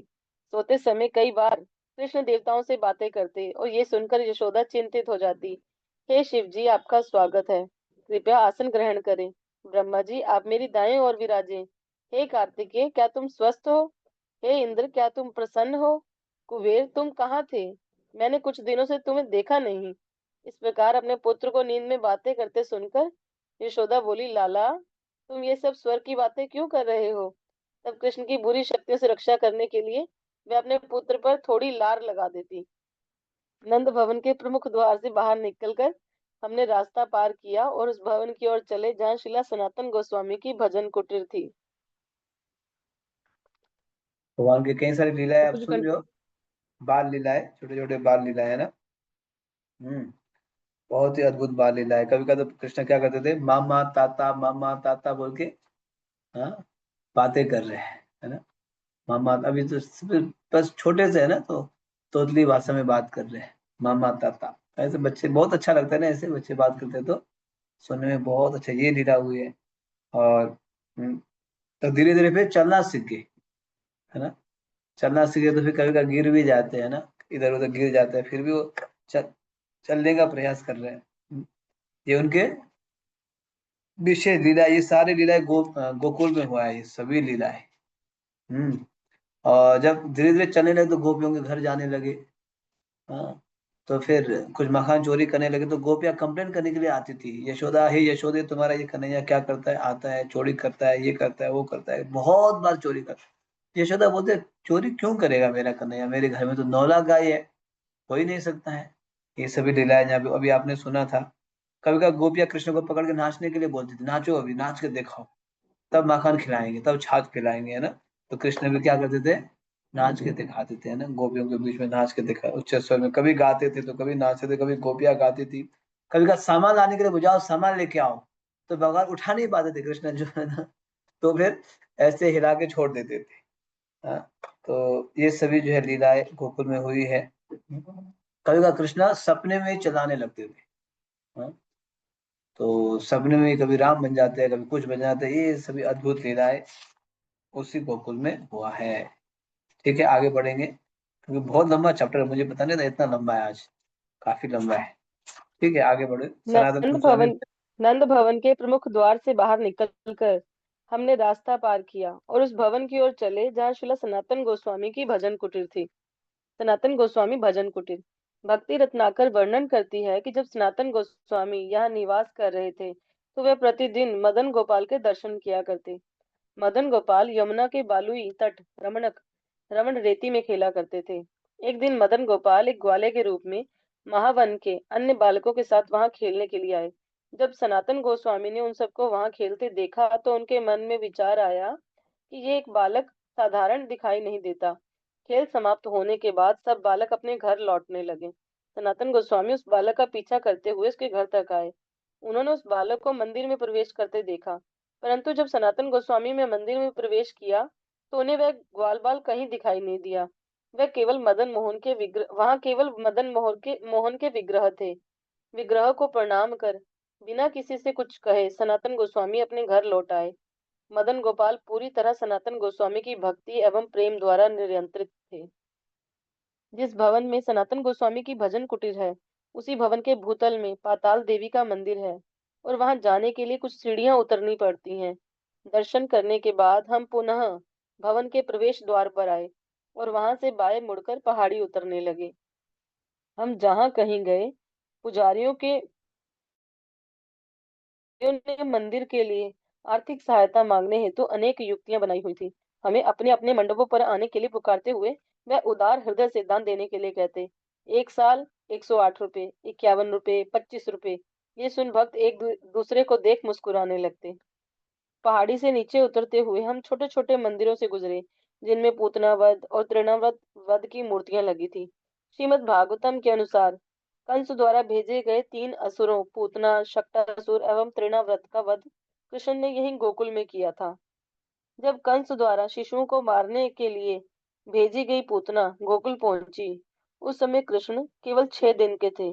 पूतना ने एक अतुलनीय सुंदरी का वेश बनाया और भगवान की आंतरिक शक्ति ने ऐसी व्यवस्था की जिससे वह निर्बाध नंद भवन में प्रवेश कर सके। पूतना अपने विष आलेपित स्तन श्री कृष्ण को पिलाकर उन्हें मारने की योजना बना रही थी, परंतु सर्वव्यापी भगवान कृष्ण उस पर क्रोधित हो गए। उन्होंने अपने दोनों हाथों से उसके स्तन दबाते हुए न केवल विष अपितु पूतना के प्राण भी चूस लिए। श्री कृष्ण ने पूतना के असहनीय बिंदुओं को इतनी जोर से दबाया कि वह चिल्लाने लगी, छोड़ दे मुझे, छोड़ दे, मेरे स्तन मत चूस। पसीने से तर उसकी आंखें चौड़ी खुल गई और अपने हाथ पैर पटकती हुई वह बारंबार उच्च स्वर में रोने लगी। पूतना की प्रचंड चीख से समस्त पर्वतों के साथ पृथ्वी तथा सारे ग्रह एवं अंतरिक्ष डगमगाने लगे। समस्त निमन लोक एवं दिशाएं कांप उठी और लोग इसकी आशंका से भूमि पर गिरने लगे कि उनके ऊपर बिजली गिर पड़ी हो। इस प्रकार श्री कृष्ण द्वारा अत्यंत जोर से स्तन चूसे जाने पर पीड़ित पूतना के प्राण पखेरु उड़ गए। हे महाराज परीक्षित, अपने मुख को चौड़ा खोलकर तथा अपनी भुजाओं, पैरों तथा बालों को फैलाकर अपने मूल राक्षसी रूप में गोचारण भूमि पर ऐसे गिरी जैसे इंद्रदेव के वज्रपात से वृत्तासुर गिरकर मृत्यु को प्राप्त हुआ था। शिशु कृष्ण के साथ संघर्ष करते हुए पूतना कक्ष से बाहर निकली और सीधे गांव की ओर दौड़ी। शिला विश्वनाथ चक्रवर्ती ठाकुर संकेत देते हैं कि ये भगवान की व्यवस्था थी कि पूतना बहुत दूर जाकर गिरी, जिससे गोकुल वासियों को कोई हानि ना पहुंचे। जब पूतना का विशालकाय शरीर गोचारण भूमि पर गिरा, उसने 12 मील दायरे के सारे फलों के वृक्षों को कुचल दिया, परंतु किसी भी गांव के घर को हानि नहीं पहुंची। वैष्णव तोषणी टीका के अनुसार कुचले गए सारे वृक्ष कंस के निजी उपवन के वृक्ष थे। जिस दूसरे प्रभु जी हो गए, ये एक लीला समाप्त हो गई। यस, तो ये पुतनावत, यहाँ पे 2 लीला वर्णन किया गया है। एक तो मदन गोपाल का प्राकट्य है ना, सनातन गोस्वामी को मदन गोपाल का प्राकट्य। तो वह ये भक्ति रत्नाकर में वर्णन आया है किस प्रकार से मदन गोपाल ने सनातन गोस्वामी के साथ लीला की थी। मैं ज्यादा विस्तार में वर्णन नहीं करूंगा क्योंकि ऑलरेडी लेट है, इसलिए कि आपने सुना ही है। दूसरी लीला, भगवान ने गोकुल में 3 असुर का वध किया, ये याद कर लीजिएगा, है ना। पूतना और जो है तृणावत, और कौन, पूतना तृणावत और एक कौन है, बकासुर। है बकासुर शक्तासुर, शक्तासुर। शकटासुर, नहीं, sorry Shakatasura, sorry sorry. Shakatasura, 3 असुर का। तो सबसे पहले किसका वध किया, पूतना का वध पूतना। किया। हाँ, पूतना पूतना का वध किया, सिर्फ 6 दिन के थे भगवान, तो पूतना का वध किया, है ना। तो पूतना सिर्फ 6 दिन की थी, भगवान 6 दिन के थे तो पूतना का वध किया। तो ये पूतना वर्णन लीला या वर्णन आया। पूतना जो है अगासुर बकासुर की बहन थी, बकी। कंस ने भेजा था, ऐसे अनेक असुर भेजा करता था, उसमें से एक असुर पूतना थी। कितना, 12 मील बताया गया ना, जब 12 मील, 12 किलोमीटर, 12 मील लंबी ऊंची पुतना बन के आई थी, विशाल, कृष्ण को दूध पिला के मारने के लिए। लेकिन ये हुआ नहीं, कृष्ण ने उसका प्राण पी लिया। जब पूतना वहां पे शरीर छोड़ी तो उसका शरीर भगवान ने जब बाहर बाहर जाके मारा उसको, क्योंकि गोकुल में मारते तो कोई गौशाला में कहीं हानि पहुंचता, तो भगवान ने दूर जाके उसका वध किया। ये एक लीला, विशेष लीला हुई है। बस आगे बढ़िए। जिस दूसरे असुर का वध श्री कृष्ण ने किया था वह था शक्टासुर, जो एक बछड़े का रूप लेकर आया था। जब कृष्ण 3 महीने के हुए तो वे करवट बदलने लगे। ये देखकर माता यशोदा ने एक महोत्सव का आयोजन किया। ये उत्थान कहलाता है। अपने बालों को स्नान कराने के बाद माता यशोदा ने ब्राह्मणों का आदर सत्कार किया और उन्हें प्रचुर मात्रा में अन्न तथा अन्य खाद्य पदार्थ, वस्त्र तथा गायें दान में दी। जब ब्राह्मण अनुष्ठान कर रहे थे, माता यशोदा ने देखा कि बालक को नींद आ रही है। पहले उन्होंने बालक को अपनी गोद में उठा लिया और एक स्थान पर बैठ गई, जिससे कृष्ण की नींद में बाधा न आए। परंतु उन्हें अपने घर आए अतिथियों पर भी ध्यान देना था। इसलिए उन्होंने ध्यानपूर्वक कृष्ण को आंगन के कोने में खड़ी एक हाथ गाड़ी के नीचे सुला दिया। माता यशोदा कुछ समय कृष्ण के साथ लेट गई, जिससे बालक को अच्छी नींद आ जाए। जब उन्होंने देखा कि कृष्ण गहरी नींद सो गए हैं, वह धीरे से उठी और अतिथियों की सेवा में व्यस्त हो गई। कुछ ही देर में कृष्ण जग गए। उन्हें भूख लगी थी और माता का स्तनपान करने के लिए वे रोने लगे। परंतु उत्थान समारोह के कार्यक्रम में व्यस्त रहने के कारण माता यशोदा को कृष्ण के रोने की आवाज सुनाई नहीं दी। खिन्न होकर कृष्ण अपने पैर ऊपर हवा में फेंकने लगे, जिससे उनका पैर ऊपर हाथगाड़ी को जा लगा। भगवान श्री कृष्ण आंगन के एक कोने में रखी हाथ गाड़ी के नीचे लेटे थे, और यद्यपि उनके नन्हे चरण कोपलों के समान सुकोमल थे, तथापि जब उन्होंने अपने चरणों से गाड़ी को मारा तब तो वे बुरी तरह पलटकर चकनाचूर हो गई। पहिए धूरी से अलग थलग हो गए और उसका लट्ठा एवं आरे टूटकर गिर पड़े। हाथ गाड़ी पर विभिन्न धातुओं से बने अनेक छोटे बर्तन रखे थे और वह सब यहाँ वहां बिखर गए। वास्तव में भगवान ने स्तनपान करने हेतु अपनी माता का ध्यान आकर्षित करने के बहाने एक अन्य उद्देश्य पूरा किया।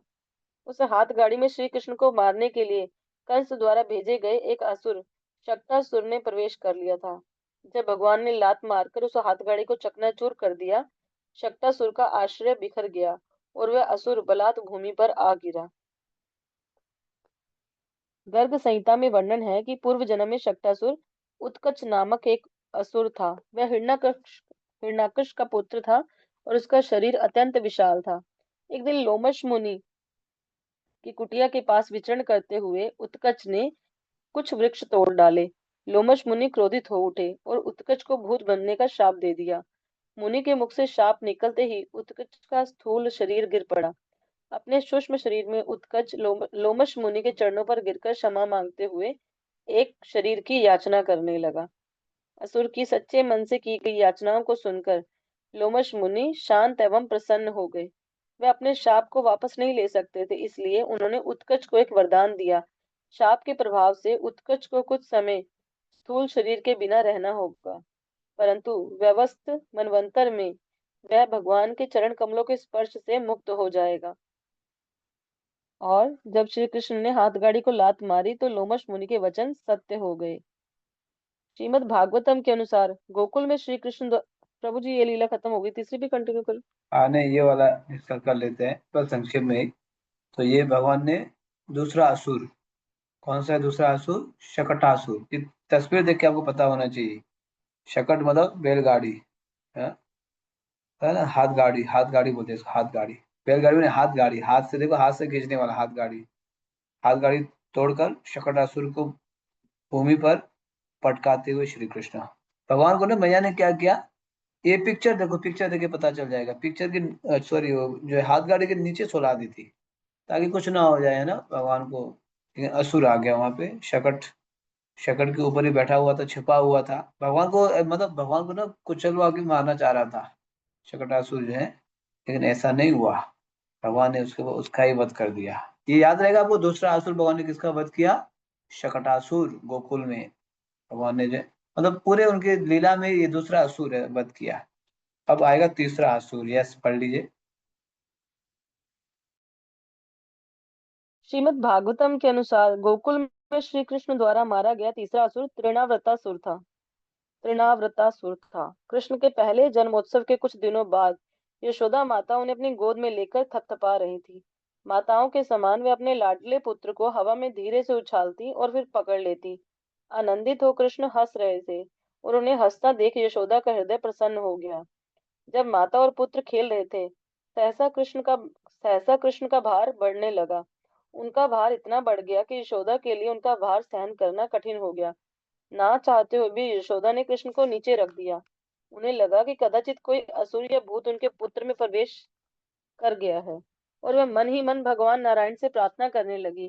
कृष्ण को वहीं आंगन में छोड़कर वह ब्राह्मणों से सहायता मांगने के लिए वहां से चली गई। उनके द्वारा अनुष्ठान किए जाने के बाद यशोदा अपने गृह कार्यों में व्यस्त हो गई। शिला प्रभुपाद टीका में लिखते हैं कि श्री कृष्ण जानते थे कि तृणाव्रत उन्हें यशोदा की गोद से ले जाने के लिए आ रहा है। वह नहीं चाहते थे कि असुर उनकी माता को किसी प्रकार की हानि पहुंचाए, इसलिए उन्होंने स्वयं को ब्रह्मांड जितना भारी बना लिया, जिससे माता यशोदा को उन्हें नीचे रखना ही पड़ा। साथ ही वह तृणाव्रतासुर को वहां आने का अवसर भी प्रदान कर रहे थे। इस प्रकार भगवान एक ही साथ दो कार्य साध रहे थे, अपनी माता की रक्षा तथा पुनः उनकी गोद में आने से पहले पूरे व्रज की निःशुल्क हवाई यात्रा का आनंद। विश्वनाथ चक्रवर्ती ठाकुर श्री कृष्ण के मनोभाव को उजागर करते हैं। कृष्ण ने सोचा कि माता यशोदा मुझे केवल थोड़ा सा ऊपर उछालती हैं, परंतु मैं तो आकाश की ऊंचाइयों में खेलना चाहता हूँ। कृष्ण प्रतीक्षा करने लगे और तृणाव्रत का एक बवंडर का रूप लेकर कृष्ण को आकाश में ले उड़ा। भगवान के कार्य अत्यंत अद्भुत हैं। वे अपनी माता की गोद में असहनीय रूप से भारी बन गए थे, जिससे माता उन्हें नीचे रख सके। परंतु जब तृणाव्रत आया तो वे तिनके से भी अधिक हल्के बन गए, और जिससे वे असुर सरलता पूर्वक उन्हें उठा सके। बवंडर से पूरे गोकुल में आंधी तूफान उठ खड़ा हुआ। चारों ओर गहन अंधकार छा गया। प्रचंड वायु कानों को बहरा किए जाती थी। गोकुलवासी स्वयं अथवा एक दूसरे को ना देख पाने के कारण अत्यंत व्यथित हो उठे। जब माता यशोदा ने देखा कि उनका पुत्र आंगन में नहीं है, तो वे भूमि पर गिरकर कातर स्वर में रुदन करने लगी। कुछ देर में आंधी थमी और माता यशोदा के रुदन को सुनकर अन्य गोपियां वहां आई। जब उन्होंने देखा कि श्री कृष्ण वहां नहीं है, वे सब शोक करने लगी। श्री कृष्ण उन सबों के जीवन एवं प्राण जो थे। इसी बीच तृणाव्रत श्री कृष्ण को ऊंचे आकाश में ले आया। उसके बाद जो हुआ वह असुर की योजना अनुसार नहीं था। श्री कृष्ण ने अपना भार बढ़ाना आरंभ किया। कुछ ही देर में तृणाव्रत के लिए उन्हें उठाए रखना कठिन होने लगा और उसकी गति थम गई। परंतु भगवान का भार बढ़ता ही गया। तृणाव्रत को लगा मानो उसने कोई विशाल पर्वत या लोहे का विशाल खंड उठाया हुआ है। उस भार से दबकर वह धरती की ओर गिरने लगा। अपनी विकट परिस्थिति को भांपकर उसने कृष्ण को नीचे फेंकने का प्रयास किया, परंतु कृष्ण ने उसके गले को कसकर पकड़ा हुआ था। चाहते हुए भी तृणाव्रत उन्हें अपने शरीर से अलग नहीं कर सका। कृष्ण ने उसके गले को इतना कसकर पकड़ा कि उसका दम घुटने लगा। उसकी ना तो आवाज निकल रही थी और ना ही वह अपने हाथ पैर हिला पा रहा था। उसकी आंखें बाहर निकल पड़ी और इस प्रकार उस असुर के प्राण उड़ गए। वह बालक को साथ लेकर तेजी से ब्रज की धरती पर आ गिरा। वहां गोपियां एकत्र होकर कृष्ण के लिए शोक कर रही थी, और उनके सामने वह असुर एक विशाल चट्टान पर गिर गया। उसके अंग ऐसे छिन्न भिन्न हो गए मानो भगवान शिव के बाण द्वारा भेदा गया त्रिपुरासुर हो। गर्ग संहिता के अनुसार तृणाव्रतासुर अपने पूर्व जन्म में पांडु देश का शक्तिशाली राजा सहस्त्राक्ष था। सहस्त्राक्ष धर्मपरायण तथा भगवान का भक्त था। एक दिन जब वह रेवा नदी के तट पर 1000 सुंदर स्त्रियों के संग आनंद ले रहा था कि दुर्वासा मुनि वहां से गुजरे, परंतु सहस्त्राक्ष ने उनका आदर सम्मान नहीं किया।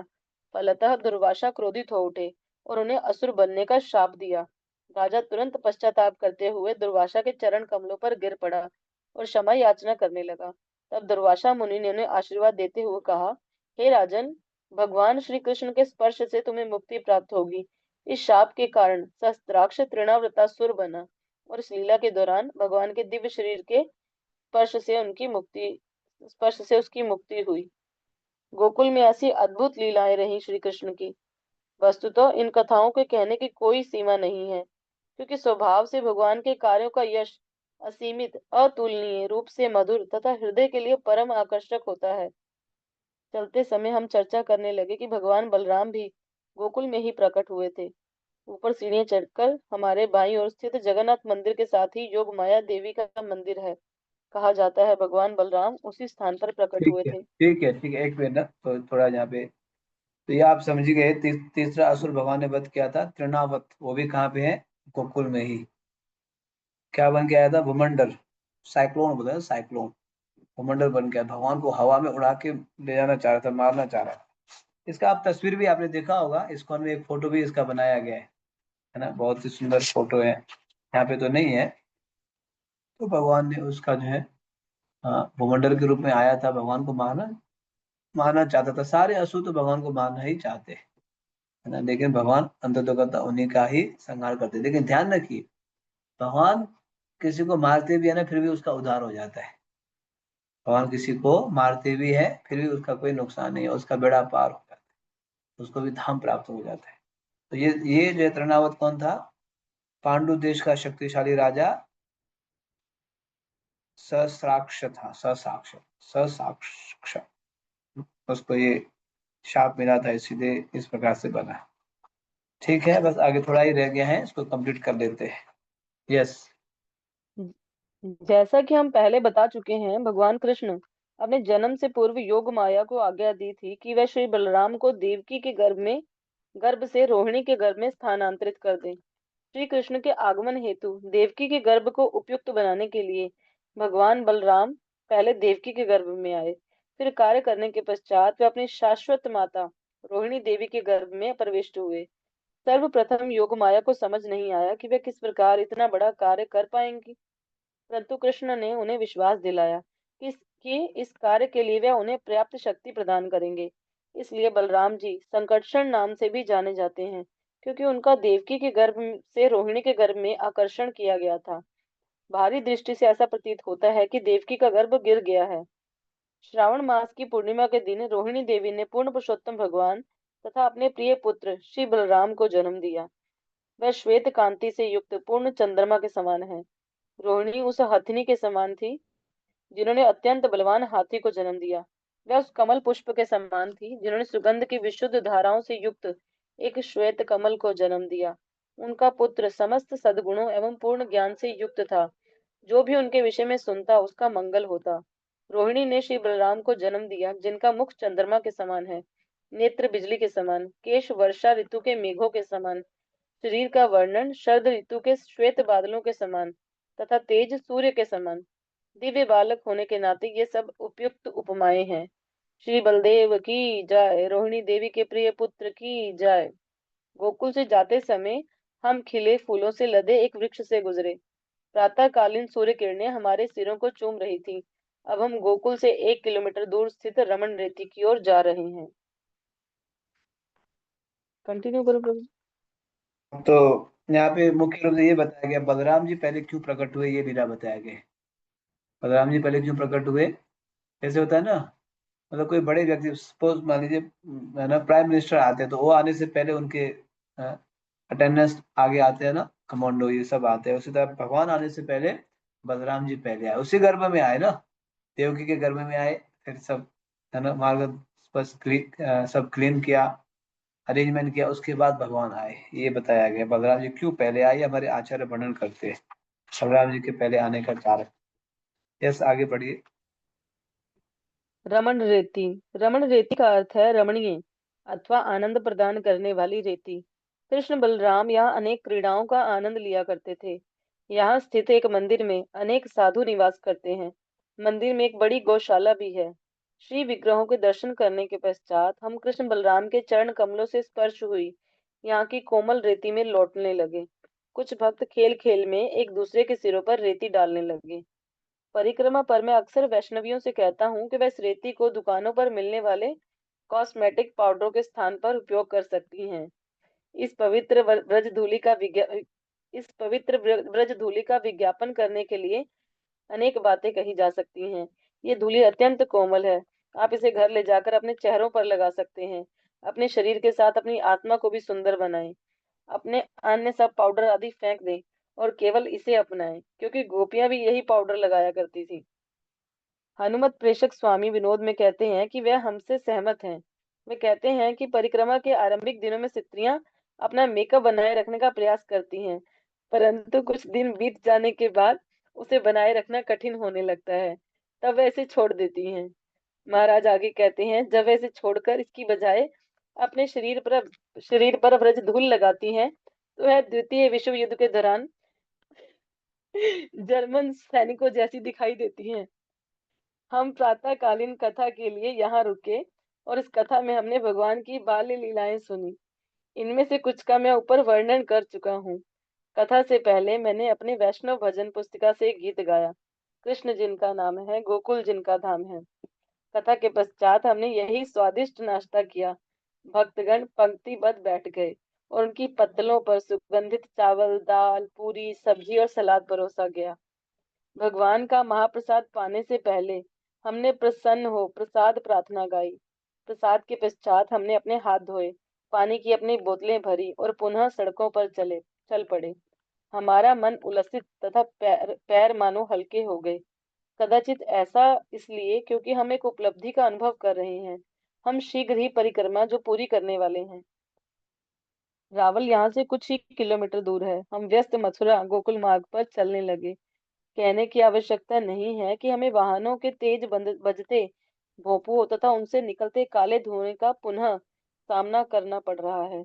मैं राघव पंडित के साथ नरोत्तम दास ठाकुर तथा श्रीनिवास आचार्य द्वारा की गई परिक्रमा पर विचार करने लगा। वह इस यात्रा से कितनी भिन्न रही होगी। लगभग दोपहर के समय हम अपने चिर प्रतीक्षित गंतव्य रावल पहुंचे। तो ये रमण नीति आप समझ रहे हैं ना? रमण नीति क्या है कि रमण नीति कृष्ण बलराम के चरण कमलों से स्पर्श हुई। यहाँ कई कोमल रेतियां है, यहाँ कृष्ण बलराम से स्पर्श, रमण नीति। तो यहाँ मतलब इसी रेत में क्या किया करते कृष्ण बलराम? रमण लीला किया करते थे इसी रेत में। इसी यहीं पे ही अलग अलग प्रकार की लीलाएं किया करते थे, इसलिए रमण नीति बहुत ही विशेष स्थान है, बहुत ही विशेष स्थान। तो हमारे भक्त भी वहां जाते हैं, तो आप पिक्चर में देखो यहाँ। यहाँ देखो नेक्स्ट पिक्चर में, हाँ लोटपोट कर रहे थे का माता जी, प्रभु जी, बच्चे, ब्रह्मचारी, सन्यासी सब इस रमण नीति में लोटपोट करते हैं। विशेष है। यहाँ महाराज जी लिख रहे हैं, कई सारे माताएं अपने जो है सौंदर्य को मेंटेन करने का प्रयास करते हैं, है ना? मैंने तो आपको शुरुआत में बताया ना, परिक्रमा के 3-4 दिन बाद सारे जो है मेकअप खत्म हो जाएगा। कितने दिन तो संभाल के रखेंगे, वो असली चेहरा निकल के आ जाएगा। बस 2-3 दिन परिक्रमा चल जा रहे तो फिर तो हो गया। कब तक मेंटेन करेंगे वो, है ना? थक जाए, चलो छोड़ो अभी जैसे वैसे रहने दो, है ना? तो यहाँ पे तो और क्लियर हो जाता है। आपके लिए मेकअप क्या है? ये रेत ही मेकअप है। इसी रेत को क्या करो, मेकअप बनाओ, इसी में आनंद लो। तो बहुत एक दूसरे के ऊपर बहुत रेत फेंकते हैं, लोटपोट करते हैं, नाचते हैं, बहुत ही आनंद लेते हैं। तो उसके बाद हम लोग पहुंचेंगे श्रीमती राधा रानी के स्थान रावल धाम की जय। बस यही लास्ट पास टाइम है रावल धाम, ज्यादा नहीं, दो दो पेज का है, ठीक है? यस। रावल पूर्व काल में मुख्य मुख्य रावली के नाम से विख्यात रावल श्रीमती राधा रानी की दिव्य प्रकट स्थली है। हे श्रीनिवास, रावल को देखो, जहाँ महाराज वृषभानु आनंद पूर्वक निवास करते थे। यहीं श्री राधिका प्रकट हुई और उनके दिव्य प्राकट्य से यह संपूर्ण जगत हर्षोल्लास से भर उठा। मुख्य रावली नगरी में कीर्तिदा देवी की गर्भ रूपी खान से श्रीमती राधा रानी रूपी बहुमूल्य मणि ने जन्म लिया।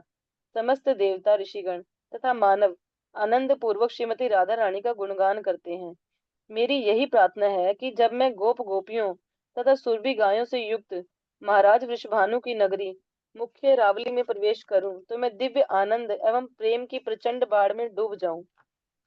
रावल का प्रमुख लाडली लाल मंदिर एक अत्यंत रमणीय एकांत स्थान में स्थित है। ये प्रमुख मार्ग से 1 किलोमीटर दूर तथा यमुना के निकट है। हमने प्रमुख मार्ग से बाएं मुड़कर एक संकरा मार्ग लिया और ऊंची घासों, खेतों तथा अनेक कटीले स्थानों को पार करके रावल पहुंचे। विशेष दर्शन प्राप्त करने के लिए कुछ न कुछ मूल्य चुकाना ही पड़ता है। श्री श्री लाडली लाल के दर्शन मनोहारी हैं। श्री मूर्तियां सामान्य मूर्तियों से छोटी तथा गोलमुखी हैं। उनकी प्रेम भरी मुस्कान एवं करुणा भरी भरी दृष्टि हमारे हृदय को मधुरता से भर देती है। कुछ ही समय पूर्व मंदिर में श्रीमती राधा रानी की बाल राधा रूप में एक मूर्ति स्थापित की गई है। उसका रूप और मुद्रा प्रचलित लड्डू गोपाल जैसे हैं और ना जानने वाले लोग भूल से उन्हें लड्डू गोपाल ही मान बैठेंगे। परिक्रमा भक्त दान देने के लिए अलग से रखी धनराशि में से कुछ अंतिम नोट और सिक्के निकालकर दान पेटी में डालने लगे। तब हम मंदिर के ही निकट डाले गए अपने पड़ाव की ओर चल पड़े। अपने खेमों में पहुंचकर हमने अपना सामान संभाला और कुछ देर विश्राम किया। दोपहर बाद हम पुनः लाडली लाल मंदिर के निकट एक छोटे उद्यान में श्रीमती राधा रानी के दिव्य प्राकट्य एवं उनकी महिमाओं का श्रवण करने के लिए एकत्र हुए। सामान्य दिनों की अपेक्षा आज हमारा दोपहर का प्रसाद थोड़ी देर से हुआ। हर वर्ष की भांति इस वर्ष भी रावल में परिक्रमा भक्तों के लिए एक विशाल भोज का आयोजन किया गया। कथा के पश्चात प्रसाद से भरे ट्रक की प्रतीक्षा करते हुए भक्त परस्पर संग का लाभ लेने लगे। कुछ भक्तों ने परिक्रमा की अंतिम संध्या पर अच्छे वस्त्र पहने। उन्होंने अपने नए मित्रों से फोन नंबरों का आदान प्रदान किया और परस्पर अपने अनुभव एवं साक्षात्कार साझे। कल इस समय तक हमारी परिक्रमा संपूर्ण हो जाएगी और हम सब अपने अपने स्थानों पर लौटने लगेंगे। परंतु 1 महीने भक्तों का इतना निकट संग करने के बाद कोई भी अलग नहीं होना चाहता। वे एक दूसरे के अभाव का अनुभव करेंगे। इस प्रकार पूरा वातावरण परस्पर प्रेम एवं प्रशंसा की भावनाओं से ओतप्रोत है। अंततः हमारे प्रसाद का ट्रक आ पहुंचा और भक्तों को पंक्ति में बैठाकर उनके सामने पत्तलें बिछा दी गई।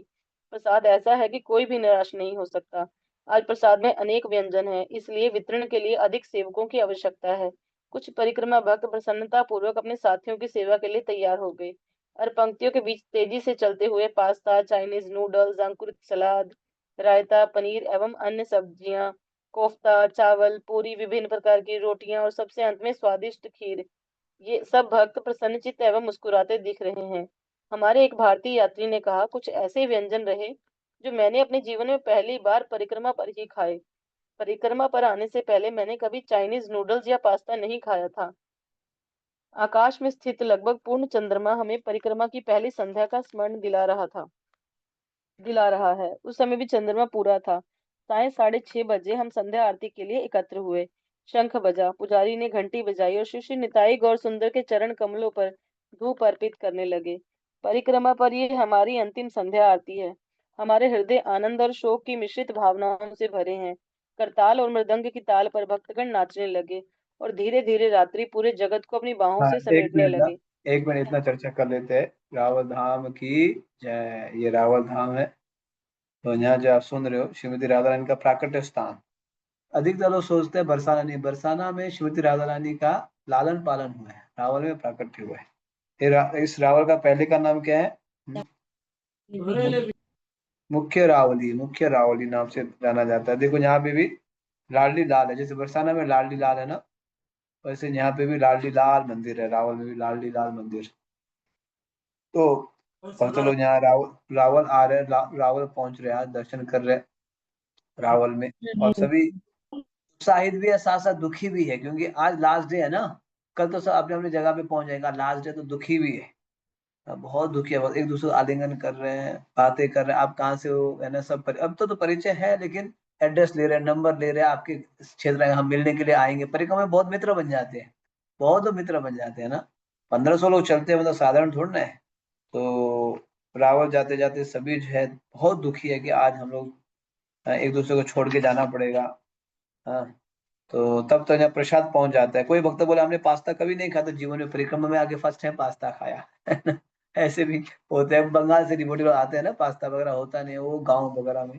बोला हमने पास्ता वगैरह फर्स्ट टाइम खाया, ये सब बातें भी बोलते हुए यहाँ पे बैठ रहे हैं। और अंतिम आरती होने वाले भी, संध्या आरती, अंतिम आरती कल तो संध्या आरती में नहीं रहेंगे, मंगला आरती के बाद विश्राम घाट जाके छूट जाएंगे, है ना। तो इसलिए ये अंतिम संध्या आरती भी करने जा रहे हैं। ठीक है, लास्ट पढ़ लीजिए। हाँ जी, लास्ट पढ़ के समापन होने वाला। संध्या संध्या आरती के बाद हमने दामोदर अष्टक गाया और कृतज्ञता पूर्वक भगवान को दीप अर्पित किया। शाश्वत ज्ञान और आनंद के मूर्तिमान स्वरूप परम भगवान, जिनके कुंडल इधर उधर हिल डुल रहे हैं, जो गोकुल में अत्यंत सुंदर प्रतीत होते हैं, जो माता यशोदा द्वारा मथी जा रही दही के बर्तन को तोड़ने और माखन चुराने के दंड से बचने के लिए उखल से कूदकर तेजी से दौड़ जाते हैं, किंतु अंततः यशोदा द्वारा अधिक तेजी से दौड़कर पकड़े जाते हैं। अनंत लीला करने वाले ऐसे भगवान दामोदर को मैं प्रणाम करता हूँ। आज उखल बंधन स्थान की यात्रा करके हमें सत्यव्रत मुनि की इस सुंदर स्तुति को एक नए दृष्टिकोण से देखने का अवसर मिला। ये व्रजमंडल परिक्रमा का जादू है। अब हम श्री कृष्ण की लीलाओं से संबंधित जो कुछ सुनते हैं, उससे जुड़े स्थान को मन में देख भी सकते हैं। कदाचित यहाँ जाकर हमने अनजाने में उसी धूलि को स्पर्श अथवा अपनी सांसों से भीतर लिया है, जो माता यशोदा द्वारा कृष्ण के पीछे दौड़ते समय उनके चरण कमलों द्वारा उठी थी। वैसे हम संसार में कहीं भी रहें, हरे कृष्ण के कीर्तन एवं भगवान की दिव्य लीलाओं का श्रवण करने से हम इन अद्भुत स्थलों की यात्रा कर सकते हैं। यदि हम गंभीरता पूर्वक इन कार्यों को करते हैं, तो हमारा श्रवण अधिकाधिक गहन होता जाएगा, इतना गहन कि हमारा चित्त बारंबार व्रज में लौटने के लिए उत्कंठित होने लगेगा। हरे कृष्ण।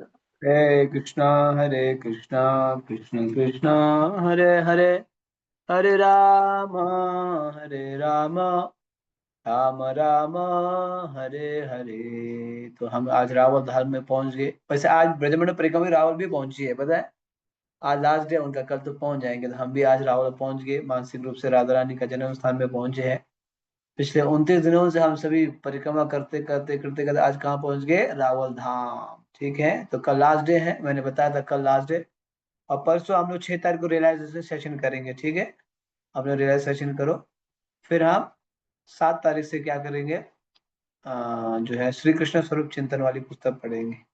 तो आप सभी तैयार हो जाइए। श्री कृष्ण स्वरूप चिंतन पुस्तक भी ले सकते हैं जो भक्त भविष्य में भी ठीक है। हम 7 तारीख से ऐसे 2-2.5 घंटा नहीं करेंगे। 7:30 से 8:30 शार्प, 8:30 बजे खत्म होता खत्म।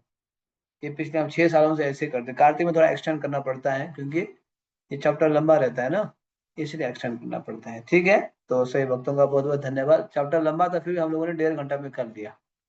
जगत गुरु शिल प्रभुपाद की, समवेद गौर भक्त वृंद की, ब्रजमंडल जय परिक्रमा महा महोत्सव की।